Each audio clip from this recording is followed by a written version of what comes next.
السلام علیکم ورحمۃ اللہ۔ ترجمہ تفسیر القرآن الکریم، سبق نمبر 426، سورہ ہود، آیت نمبر 6، پارہ نمبر 12۔ اعوذ باللہ من الشیطان الرجیم۔ وما من دابة في الأرض إلا على الله رزقها ويعلم مستقرها ومستودعها كل في كتاب مبين۔ اور زمین میں چلنے والا نہیں، اور زمین میں کوئی چلنے والا نہیں مگر اس کا رزق اللہ تعالی ہی پر ہے، اور وہ اس کے ٹھہرنے کی جگہ اور اس کے سونپے جانے کی جگہ کو جانتا ہے۔ سب کچھ ایک واضح کتاب میں درج ہے۔ وما، اور نہیں، من دابتن، کوئی چلنے والا یعنی جاندار، فی الارض، زمین میں، الا، مگر، اللہ، اللہ تعالیٰ کے ذمے ہے، رزقها، اس کا رزق، ویعلم، اور وہ جانتا ہے، مستقرها، اس کی قرارگاہ، ومستودعها، اور اس کی جائے امانت، مطلب مدفن، کلن، ہر چیز، فی کتاب مبین، واضح کتاب میں تحریر ہے، یعنی لوح محفوظ۔ پیارے بھائی اور بہنوں، آج کا سبق سورہ ہود کی یہ آیت مبارکہ۔ اللہ وحدہ لا شریک نے اس آیت پاک میں ارشاد فرمایا، زمین میں کوئی چلنے والا جاندار نہیں مگر اس کا رزق اللہ سبحانہ و تعالی ہی پر ہے، اللہ ہی کے ذمے ہے، اس کی روٹی روزی اور اس کی ضروریات کا بندوبست فرمانا۔ سورہ ہود کی آیت نمبر 6 ان 3 آیات میں سے ہے جن کے متعلق اہل علم نے یہ فرمایا کہ قرآن پاک کی 3 آیات پر اگر کوئی پختہ یقین کر لے تو وہ انشاءاللہ مخلوق سے بے پرواہ ہو جائے گا۔ ایک آیت سورہ یونس کی آیت 107، وَإِن يَمْسَسْكَ اللَّهُ بِضُرٍّ فَلَا كَاشِفَ لَهُ إِلَّا هُوَ، اور اگر اللہ تعالیٰ آپ کو کوئی تکلیف پہنچائے تو اسے اس کے سوا کوئی دور کرنے والا نہیں۔ اور اسی طرح ایک آیت سورہ فاطر کی، ما یفتح اللہ للناس من رحمت فلا ممسک لہا، جو کچھ اللہ تعالیٰ لوگوں کے لیے کسی بھی رحمت میں سے کھول دے تو اس کے بعد کوئی بند کرنے والا نہیں۔ اور یہ ایک آیت نمبر 6، وما من دابۃ فی الارض، زمین میں کوئی چلنے والا جاندار نہیں ہے مگر یہ کہ اس کا رزق اللہ سبحانہ و تعالیٰ پر ہے، اللہ کے ذمے ہے۔ اب وہ روٹی روزی ہو، وہ مکان ہو، وہ ضروریات زندگی، مجھے جو کچھ ضرورت ہے اور جو میری ضروریات زندگی میں سے ہے وہ اللہ سبحانہ و تعالیٰ ہی پر ہے، وہ اللہ ہی کے ذمے ہے فراہم کرنا، پہنچانا اور دینا۔ تو جب ایسا ہے تو کسی ظالم کا خوف کیوں؟ جب ایسا ہے تو کسی سخی سے لالچ اور طمع کیوں؟ کہ جب میرا کھانا پینا رہنا سہنا میری ضروریات وہ سب اللہ ہی کے ذمے ہے، اور اللہ سبحانہ و تعالی کے ذمے جو ہے وہ اللہ وحدہ لا شریک کرنے والا ہے، اور اس کا رب العالمین نے بندوبست فرما دیا ہے۔ تو پھر کیوں پریشان ہونا؟ کیوں کسی سخی سے لالچ لگا کے بیٹھ جانا، اور کیوں کسی ظالم فاسق فاجر سے خوف میں مبتلا ہو جانا، کیوں پھر پریشانیاں آنے میں غم زدہ ہونا، یا رزق کی تنگی کے اندر حلال کو چھوڑ کر حرام کی طرف جانا، اور کیوں رزق کی تنگی میں اللہ سبحانہ و تعالی سے نا امید ہونا، کہ جب سب کا رزق، ہر جاندار کا رزق، یہ جاندار چاہے مذکر ہو، یہ جاندار چاہے مؤنث ہو یعنی میل ہو یا فیمیل ہو، یہ جاندار چاہے عاقل ہو یا کہ غیر عاقل ہو، یہ جاندار چاہے انسانوں میں ہو، یہ جاندار چاہے جنات میں ہو، یہ جاندار چاہے انسان اور جن کے علاوہ دیگر مخلوق میں ہوں، درندے چرندے پرندے جو بھی ہیں، سب کا رزق وہ اللہ سبحانہ و تعالی ہی پر ہے، اور اللہ وحدہ لا شریک کے ذمے ہے۔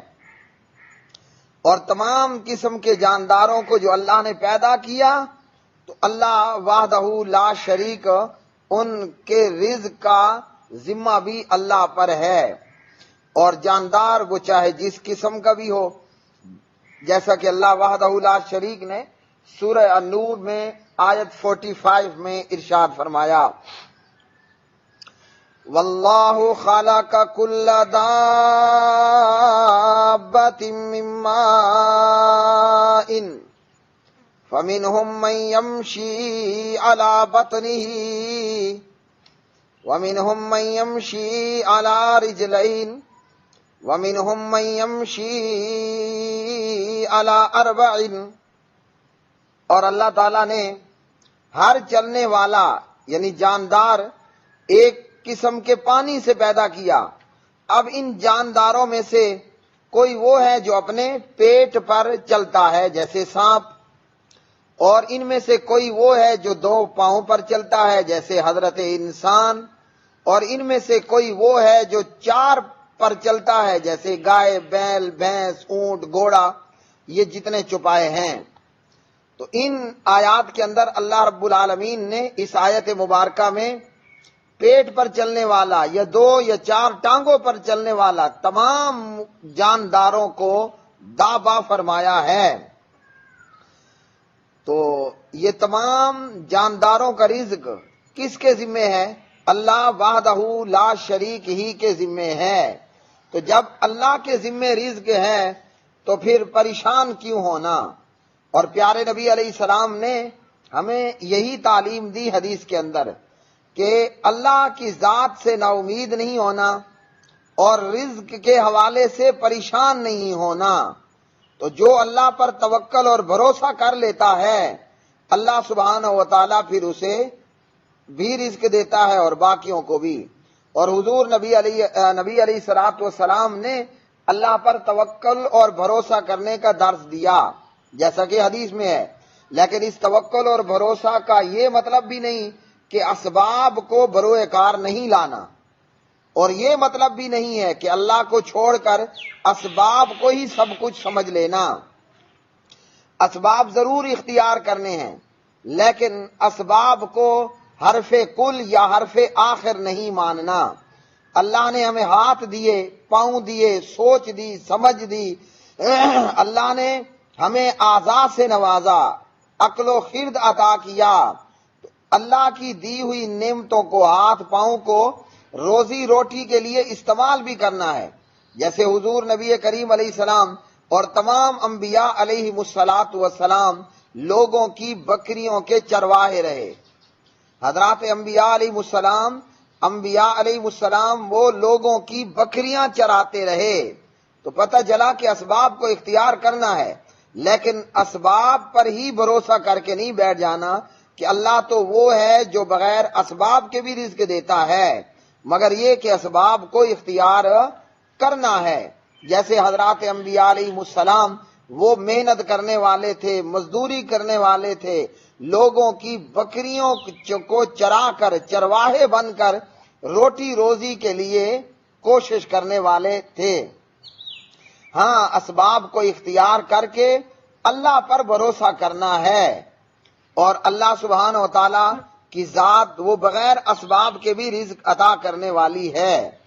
اللہ پر توکل اور بھروسے کے حوالے سے عمر ابن خطاب رضی اللہ تعالی عنہ راوی ہیں، اور حدیث ہے ترمذی 2344 میں پیارے نبی نے فرمایا لو انکم کنتم توکلون علی اللہ حق توکلہ لرزقتم کما ترزق الطیر تغدو خماسا وتروح بطانا۔ سبحان اللہ۔ اگر تم اللہ سبحانہ و تعالیٰ پر توکل بھروسہ کرو، کس قسم کا توکل؟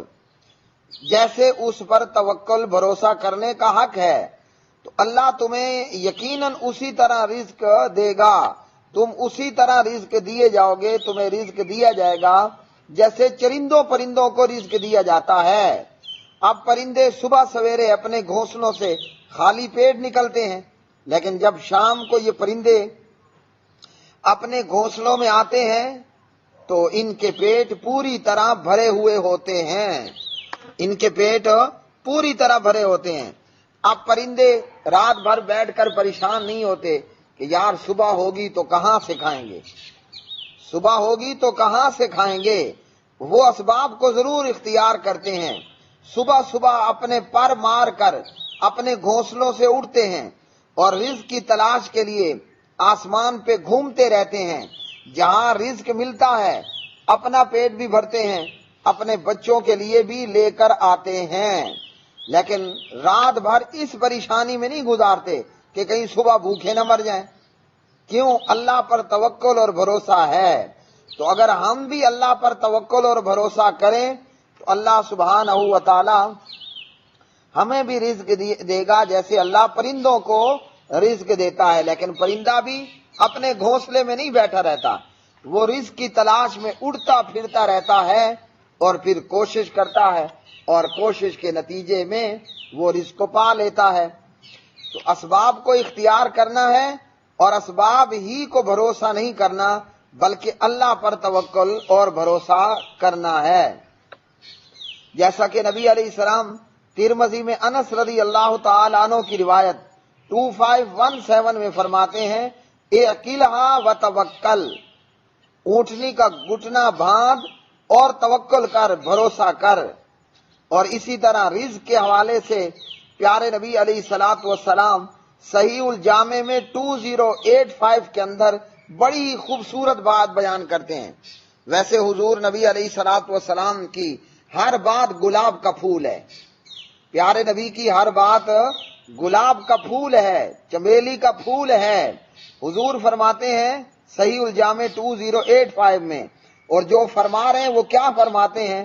ہم لوگ رزق کے حوالے سے پریشان ہو جاتے ہیں، پھر حلال و حرام کی تمیز کو ختم کر بیٹھتے ہیں اور دھڑا دھڑ جمع کرنے کی فکر میں مبتلا رہتے ہیں، ہزاروں لاکھوں ہونے کے باوجود بھی سر پکڑے بیٹھے ہوتے ہیں اور اللہ کی حمد و ثنا اور شکر نہیں بجا لاتے۔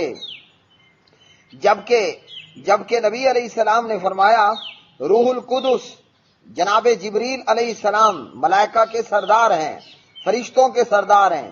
جناب جبریل نے نبی علیہ السلام نے فرمایا میرے دل میں وحی کی، کیا وحی کی؟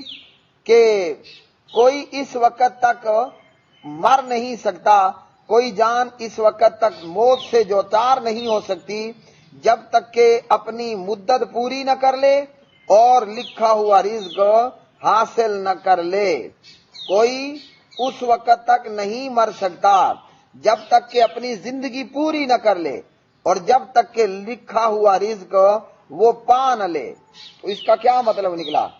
بریکٹ میں یاد رکھیے، میں یہ کہتا ہوں کہ ملک الموت کی جرت نہیں ہے، ملک الموت کو یہ توفیق نہیں، یہ طاقت نہیں ہے، یہ اتھارٹی نہیں ہے کہ ملک الموت جسے ہم اسرائیل بولتے ہیں، ملک الموت کی یہ جرت نہیں، اسے یہ اتھارٹی نہیں، اس کی یہ اوقات نہیں کہ میری زندگی کا وقت پورا ہونے سے پہلے میری روح قبض کرے، اور ملک الموت کو یہ جرت اتھارٹی نہیں کہ وہ میرا رزق پورا ہونے سے پہلے میری روح کو قبض کرے۔ تو جناب جبریل حضرت مولانا جبریل علیہ السلام نے کیا وحی کی کہ جب تک بندہ اپنی زندگی پوری نہ کر لے اور رزق پورا حاصل نہ کر لے تو اس وقت تک اس کو موت نہیں ہوگی۔ بس تم اللہ کا تقوی اختیار کرو، اللہ کا ڈر اختیار کرو، اور رزق کی تلاش میں اچھا طریقہ اختیار کرو، حرام کی طرف مت جاؤ۔ اور کیا ہے، رزق ملنے میں دیر ہو جانا تم میں سے کسی کو اس بات پر آمادہ نہ کرے کہ وہ حرام کی طرف چل پڑے، اللہ کی نافرمانی کے ذریعے رزق کو پانے کی تلاش کرے، کیونکہ اللہ تعالیٰ کے پاس جو کچھ ہے، یعنی اللہ کی نعمتیں اور جنتیں، تو وہ اسی کو ملنے والی ہیں، وہ جو اس کی اطاعت کرے گا۔ یہ جنت اور اللہ کی نعمتیں وہ اللہ کی اطاعت کے بغیر حاصل نہیں ہو سکتی، اور بغیر اسباب کے بھی اللہ تعالیٰ رزق دیتا ہے۔ جیسے اللہ نے کنواری پاک دامن حضرت بی بی مریم علیہ السلام کو بغیر اسباب کے رزق دیا، جن کے کفیل تھے بابا جی حضرت زکریا علیہ السلام، اور مریم کنوار بند کمرے میں ہے، اور جب جناب زکریا آتے ہیں تو اس کے پاس پھل اور فروٹ دیکھتے ہیں، حالانکہ کفیل کون ہے؟ جناب زکریا علیہ السلام ہیں، اور کوئی اور ان کے پاس آنے والا نہیں، لیکن بند کمرے میں بغیر اسباب کے اللہ نے پاک دامن بی بی مریم علیہ السلام کو رزق دیا۔ اور اسی طرح نبی علیہ السلام لگاتار بھی روزے رکھتے تھے بغیر کسی وقفے کے، تو حضور نے فرمایا میرا معاملہ تم سے مختلف ہے، مجھے تو میرا رب کھلاتا بھی ہے اور پلاتا بھی ہے۔ حالانکہ ظاہری طور پر یہ معاملہ نہیں تھا، لیکن وہ کھلانا پلانا کیسا ہے، وہ اللہ وحدہ لا شریک ہی کے علم میں ہے۔ تو اللہ بغیر اسباب کے بھی رزق دیتا ہے، جیسے کنواری مریم کو علیہ السلام اللہ نے رزق دیا، جیسے حضور نبی کریم علیہ السلام کو اللہ تعالیٰ کھلاتا بھی اور پلاتا بھی، اور بغیر اسباب کے، بغیر کسی سبب کے۔ لیکن یہ کہ ہم نے اسباب کو اختیار کرنا ہے، اور توکل بھروسہ اسباب پر نہیں، اللہ سبحانہ و تعالی ہی پر کرنا ہے، اور رزق کے حوالے سے پریشان نہیں ہونا کہ بھوکے نہ مر جائیں۔ جیسے آج کافروں کا دیا ہوا نعرہ کہ جناب ہمارے وسائل کم ہیں اور اسباب کم پڑ گئے ہیں، لہذا بچے تھوڑے ہونے چاہیے۔ تو اللہ وحدہ لا شریک نے ہمیں بتا دیا کہ رزق اللہ ہی کے ذمے ہے، اللہ ہی پر ہے۔ جب کھلانا پلانا اللہ کے ذمے، ہمیں کاہے کو پریشان ہونا ہے؟ وہ رزق اللہ ہی کے ذمے ہے۔ اللہ سبحانہ و تعالی چاہے تو بادشاہوں کے بچے بھوکے مر جائیں اور بھکاری بن کر مریں، اور اللہ چاہے تو بھکاریوں کی اولاد کو بادشاہ بنا دے، اور اللہ ہی کے ذمے سب کا رزق ہے۔ جب اللہ سبحانہ و تعالی بڑے بڑے درندوں اور چرندوں اور پرندوں اور گدھوں کو، اور جناب ہاتھیوں اور شیروں کو، اور بڑی بڑی مخلوق ڈینوساز، ایسی مخلوق کا اللہ پیٹ بھر سکتا ہے، تو انسان کے چند انچ کے معدے کو بھرنا کیا اللہ کے لیے کوئی مشکل ہے؟ کوئی مشکل نہیں ہے۔ اور فرمایا اللہ سبحانہ و تعالی ہی، اللہ وحدہ لا شریک ہی بندے کی ٹھہرنے کی جگہ اور اس کے سونپے جانے کی جگہ کو جانتا ہے۔ کیا مطلب؟ کہ اللہ تعالیٰ ہر جاندار کی زندگی کے ہر حال کو جانتا ہے، زندگی میں بھی اور موت کے بعد بھی۔ جہاں انسان نے کچھ مدت کے لیے ٹھہرنا ہے، چاہے وہ باپ کی پشت ہو، ماں کا رحم ہو، یا زندگی ملنے کے بعد، دنیا زمین کی زندگی ملنے کے بعد، جہاں جتنا انسان نے ٹھہرنا ہے وہ اللہ وحدہ لا شریک جانتا ہے۔ مرنے کے بعد کسی کو قبر ملنی ہے، کسی نے جانور کے پیٹ میں ہضم ہو جانا ہے، سب کچھ اللہ سبحانہ و تعالی جانتا ہے۔ اور جو موت کے بعد کے حالات ہیں وہ بھی اللہ سبحانہ و تعالی جانتا ہے، اور سب کچھ ایک واضح کتاب میں درج ہے۔ کتاب مبین سے مراد لوح محفوظ ہے۔ اللہ وحدہ لا شریک سے دعا ہے کہ اللہ پاک پروردگار ہمیں اسباب اختیار کرنے کی بھی توفیق عطا فرمائے، اور اللہ اپنی ذات پر کما حقہ توکل بھروسہ کرنے کی بھی توفیق عطا فرمائے، دعا ہے کہ رب رحمان ہمیں حلال رزق تک پہنچنے کی توفیق عطا فرمائے اور حرام سے دور رہنے، پرے ہٹنے اور دور ہونے کی توفیق عطا فرمائے۔ وآخر دعوانا ان الحمد للہ رب العالمین۔